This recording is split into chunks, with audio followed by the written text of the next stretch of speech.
Bienvenidos a todos a la presente lección. Recuerden que la unidad 11 se titula Concesión y Servicio Público. Hasta lo que fue la anterior lección concluimos con todo lo que eran los temas y subtemas referentes a la concesión. De hecho, por ahí les dejé un trabajo. Ahora lo que viene es un tema que, aunque en el texto ustedes van a ver varias hojas, realmente va a ser bastante sencillo en cuanto a, bueno, espero que sea sencillo la forma en que se va a explicar, pero sobre todo los puntos que ustedes tendrán que señalar, subrayar, no son tantos como aparece acá. ¿Por qué? En la primera parte, les pido que se vayan a la página 277, en el punto 45, que dice el servicio público, empieza por darnos nociones generales y vamos a encontrar, para explicarnos lo que es el servicio público, el autor nos da un poco de historia, o bastante rubros basados en un tema histórico para que vayamos conceptualizando lo que debemos entender por servicio público. Yo les pediré que lo lean con calma.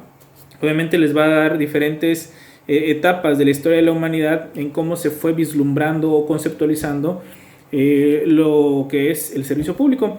Pero al final de cuentas es importante que lo establezcamos en base a una definición que podamos entender, desglosar y clasificarlo posteriormente. Entonces, espero que no nos lleve mucho tiempo. Les pido entonces que los puntos 45.1 hasta lo que sería el 45.3, que concluye en la página 281, le den una lectura con calma, puedan revisar los puntos de vista de algunos doctrinarios y por supuesto el autor del texto, de lo que se entiende que es el servicio público, cómo se fue conformando.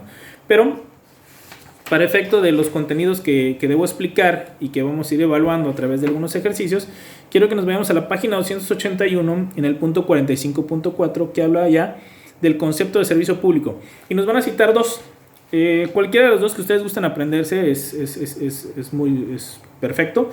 El primero es de Marcelo Caetano y el segundo es de Andrés Serra Rojas.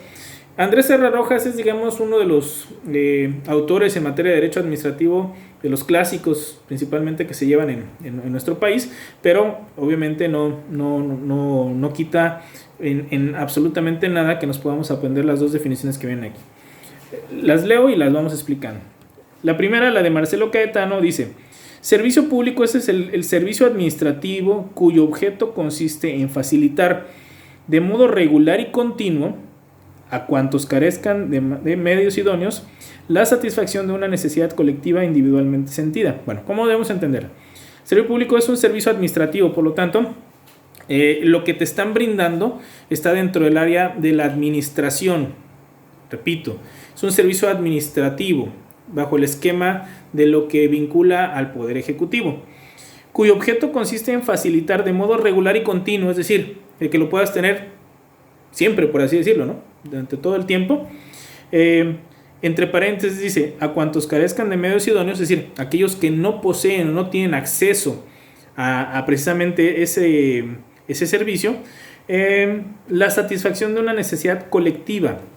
Una necesidad colectiva, es decir, algo que a todos nos vincule, pero termina diciendo individualmente sentida. Es decir, va a ser una necesidad, o sea, este servicio público va a ser la respuesta a una necesidad que tenemos de manera colectiva, muchas personas, pero por supuesto también la tenemos de manera individual. Por ejemplo, uno de los servicios públicos que nosotros requerimos siempre precisamente podrían ser el transporte público. Es decir, el transporte público es algo que se necesita para poder tener movilidad.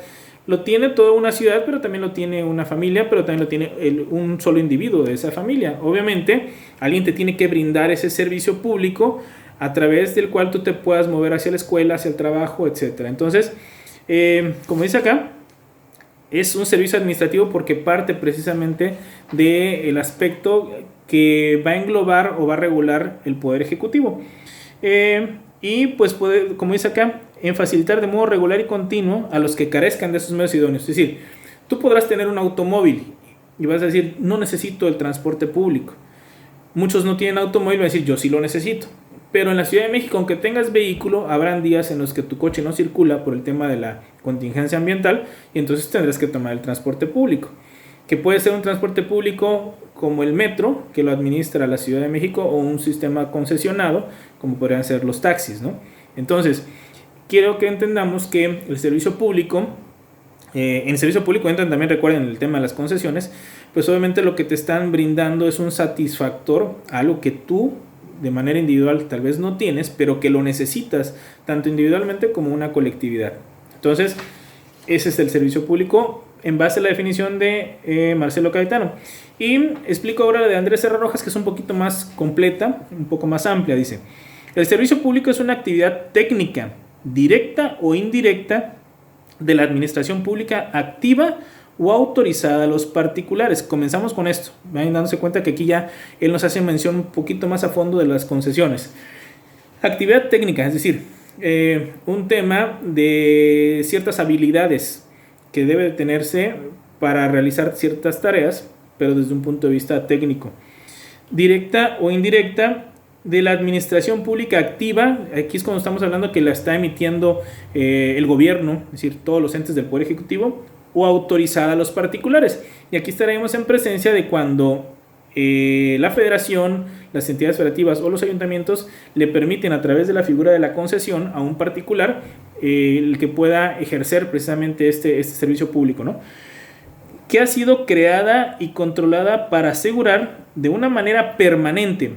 Cuando en la definición de arriba nos hablaban de regular y continuo, aquí nos utilizan el término permanente, es decir, que pueda perdurar en el tiempo, regular, continua y sin propósitos de lucro. Y esa es la parte importante. Van a decir, bueno, pero es que nos cobran por el transporte público, nos cobran por el teléfono. Bueno, recuerden que cuando veíamos el tema de la tarifa, hablaba de un lucro equitativo que implicaba justicia, que fuera compensatorio, es decir, que al cobrarte una cantidad sea razonable para efecto de que quien te está brindando el servicio público con ese recurso que tú le estás dando, con el pago de la tarifa, pueda mantener el servicio público y tú puedas seguir utilizándolo de manera continua, regular, permanente, como menciona acá. Entonces, en esencia, nos habla de que no debe estar con un propósito de lucrar, es decir, de generar solo ganancias, sino que es más como una especie de revolvente para que te puedan generar lo que es el servicio público. Por supuesto, recuerden que cuando vimos concesión, hablábamos de que existía un lucro equitativo porque para que el particular se interese en apoyar al Estado a través de lo que son las concesiones, pues debe tener algo que le retribuya. De lo contrario, sería prácticamente regalar lo que es su trabajo. Entonces, de ahí el lucro equitativo del que hablamos. Repito que dice regular, continua y sin propósito de lucro. La satisfacción de una necesidad colectiva de interés general sujeta a un régimen especial de derecho público. La satisfacción de una necesidad colectiva, es decir, de algo que todos vamos a requerir, de interés general. Bueno, todos necesitamos transportarnos, como decíamos, pero pensemos también en servicios públicos como podrían ser los hospitales, el Instituto Mexicano del Seguro Social, el ISSSTE, el ISTECH, etc. Todos necesitamos de la salud pública, por lo tanto, necesitamos de que existan médicos y hospitales que cuando estemos enfermos nos brinden esta asistencia. De tal suerte que aquí no estamos hablando de algo concesionado, sino son hospitales del Estado que te van a brindar a ti ese servicio de salud, obviamente a través de sus médicos, con las medicinas y si hiciera falta la hospitalización, para que tú puedas tener precisamente o gozar de lo que es la salud que tanto buscamos todos los seres humanos, ¿no? Entonces es una necesidad colectiva de interés general. ¿Por qué? Ahorita lo estamos viviendo. El tema es de interés general porque nos repercute en todos, en toda la ciudadanía, en este caso en todo el mundo, el tema de un virus que surgió en China. Hoy todo el mundo está relativamente en cuarentenado, porque no todos los lugares están iguales, precisamente por el temor a un tema de salud pública. Entonces, lo que están haciendo en la actualidad los hospitales, los médicos, enfermeras, etcétera, es brindarnos este servicio de salud pública en la medida de sus posibilidades, porque es de interés colectivo, es de interés general, nos interesa al mundo entero, ¿no? Sujeto a un régimen especial de derecho público. Bueno, tiene que haber una normatividad, ¿no? Pensando que vamos a hablar de un tema concesionado, los taxistas, quien tienen colectivos, pues obviamente ellos tienen un régimen en donde les dicen, bueno, vas a cobrar esta tarifa, pero tu vehículo tiene que ser de tal año, si ya venció el modelo que se permitía, tienes que renovar y comprar un coche nuevo, es decir, una serie de especificaciones en la normatividad de transporte para que una persona que tiene una concesión y que brinda un servicio público cumpla con lo básico que pide el Estado para lo que sería el servicio a la ciudadanía.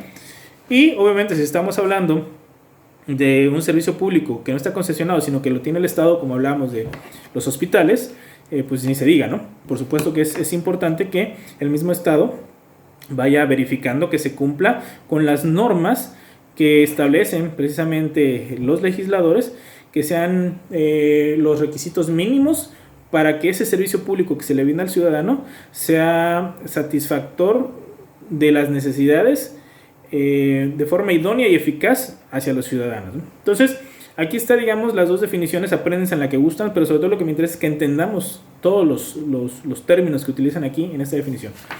Y les pediré que nos pasemos a la página 45.6, perdón, la página 283 en el punto 45.6, en donde viene la clasificación de los servicios públicos.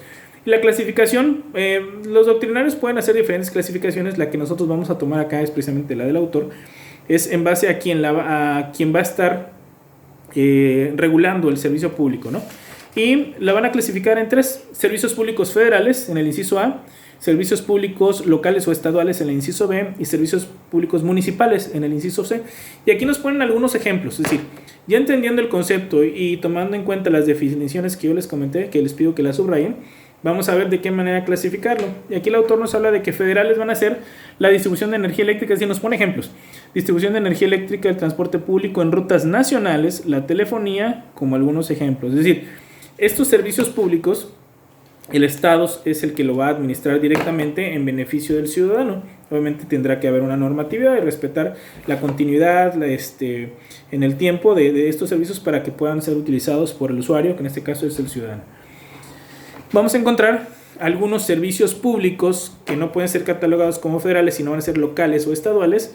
Como ejemplo, aquí nos maneja el autor todos aquellos desempeñados por los gobiernos de las entidades federativas o bien concesionados, es decir, cuando se lo permite al particular, por los mismos y cuya gestión no le haya sido reservada constitucionalmente a la federación. Y aquí nos vienen algunos ejemplos: transporte urbano, la realización de servicios culturales y recreativos, entre otros. Bueno, creo que el más obvio son los taxis, es decir, que es un tema de transporte urbano que le va a emitir en cada una de las legislaturas locales, van a ir regulando a través de normas lo que va a ser el ejercicio del transporte público otorgado a concesionarios en el estado de Chiapas o en el estado de Veracruz. Cada una de las entidades lo va a tener ahí, en donde en el caso de Chiapas la Secretaría de Transporte es la que va a tener la posibilidad de estar otorgando concesiones de taxis que se rigen bajo las leyes del gobierno del estado, por lo tanto la concesión es estatal. Es decir, ese taxi, vamos a pensar que sale de Tapachula y le piden un viaje dentro de Tapachula, lo puede hacer. Pero pensemos en el taxi que está en municipios colindantes con otro estado, como podrían ser Arriaga y Chahuite, si no me equivoco. Bueno, si le pide a una persona, si le hace la señal de pararse al taxi y le pide, ¿sabes qué? Estamos en Arriaga, llévame a lo que es el municipio de Chahuites porque tengo un pariente allá enfermo. Bueno, el taxista lo va a llevar, le va a cobrar lo que es el viaje, pero ese taxista ya está imposibilitado para levantar pasaje en el estado de Oaxaca porque su concesión está establecida solamente para lo que es un esquema estatal, que es en el estado de Chiapas, ¿no? Entonces va a quedarse limitado a que no puede traer pasaje de Oaxaca hacia Chiapas, solamente lo puede hacer de Chiapas hacia Oaxaca. Entonces vamos viendo que hay también lo que se conoce como servicios públicos locales, estaduales y regidos obviamente por la normatividad de cada una de las entidades federativas. Y por último vamos a ver que también a nivel municipal, es decir, en la base de la pirámide de esta subdivisión política en nuestro país, los municipios también van a tener servicios públicos. Leo acá lo que dice el texto. De acuerdo con el artículo 115 de la Constitución Política Federal, los municipios tendrán a su cargo los servicios públicos de agua potable y alcantarillado, alumbrado público, limpia, mercados y centrales de abasto, panteones, rastros, calles, parques y jardines, seguridad pública y tránsito, así como los que determinen sus legislaturas locales. Bueno, vamos a pensar en los más comunes que nosotros hemos visto acá. Los panteones. Sabemos que hay un panteón municipal. Ese panteón es administrado precisamente por el ayuntamiento, de tal suerte que si alguna persona fallece, se tiene que hacer un trámite ante el ayuntamiento, obviamente, para poder, pues, de entrada, tener acceso a lo que es el panteón y que tú puedas colocar y enterrar a tu familiar en este panteón. Tienes que pagar predial también al ayuntamiento porque es un terreno, al final de cuentas, lo que estás ocupando ahí. Y pues obviamente este servicio público te lo va a brindar el ayuntamiento. Los mercados también, sabemos que hay mercados en el municipio en los que tiene que haber una administración por parte del ayuntamiento de los locatarios, es decir, de las personas que trabajan aquí. En el mercado tiene que haber una normatividad de temas de higiene y diferentes situaciones que va a regular precisamente el ayuntamiento de donde se encuentra ubicado el mercado. Nos hablan aquí de servicios de alumbrado público, no confundirlo con el servicio de energía eléctrica. A nivel federal, Comisión Federal de Electricidad, sabemos que nos brinda el servicio de energía eléctrica, pero el sistema de alumbrado es que tengamos las lámparas por donde va precisamente a fluir la energía eléctrica. De tal suerte que si de repente en una colonia están haciendo falta postes de luz o las lámparas están descompuestas, con quien hay que acudir no es con Comisión Federal de Electricidad, con quien hay que acudir es con el ayuntamiento. Si lo que se va es la luz, entonces sí se tiene que ir con Comisión Federal. Por lo tanto, repito, el sistema de alumbrado es un esquema de servicio público municipal, no federal. Y pues aquí les hablo la parte de parques, jardines. Pues todos sabemos que uno de los principales parques aquí de la ciudad es Los Cerritos.